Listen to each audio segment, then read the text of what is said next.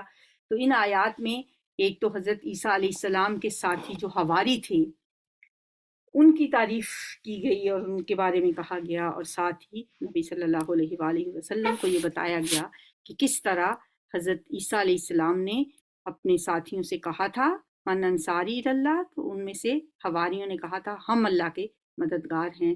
ان میں سے کچھ لوگ ایمان لے آئے تھے بنی اسرائیل میں سے، اور کچھ نے انکار کر دیا تھا۔ تو مومنوں سے یہ کہا جا رہا ہے اے ایمان والو کونوا انصار اللہ، تم بھی اللہ کے مددگار بن جاؤ۔ ہم اللہ کے مددگار کیسے بن سکتے ہیں؟ اللہ کے دین کی مدد کر کے۔ اللہ کے دین کی مدد کیسے کی جا سکتی ہے؟ جہاں برائی کو دیکھیں اسے روک دیں۔ ہاتھ سے نہیں روک سکتے تو زبان سے روک دیں، زبان سے نہیں روک سکتے دل میں برا جان لیں، کم از کم خود ہی اس برائی سے رک جائیں۔ اللہ کی کتاب کو ہر ہاتھ میں پہنچانے کا عہد کر لیں، تہیہ کر لیں کہ اللہ کا کلام، اللہ کی کتاب جس میں اس کا دین ہے، جو ہمارا زندگی کا سلیبس ہے، اس کتاب کو ہم ہر شخص تک پہنچا دیں۔ یہی اللہ کے دین کی مدد ہم اب ہر شخص اپنی اپنی کیپیسٹی کے مطابق کر سکتا ہے نا، تو ہم تو یہی کر سکتے ہیں کہ اللہ کی کتاب کو ہر شخص تک پہنچا دیں۔ اللہ تعالیٰ سے دعا ہے کہ وہ ہمیں اس وعدے پہ، اس عہد پہ جو ابھی ہم بات کر رہے ہیں کہ ہم اللہ کے دین کی اس طرح سے مدد کریں گے، اللہ تعالیٰ ہمیں اس میں سرخرو کرے، اللہ ہمیں توفیق عطا فرمائے کہ ہم یہ کر سکیں۔ چلیں جی، الحمدللہ ہماری سورہ صف ایک ہی گو میں مکمل ہو گئی۔ سبحانک اللہم و بحمدک نشہد ان لا الہ الا انت نستغفرک و نتوب الیک۔ السلام علیکم۔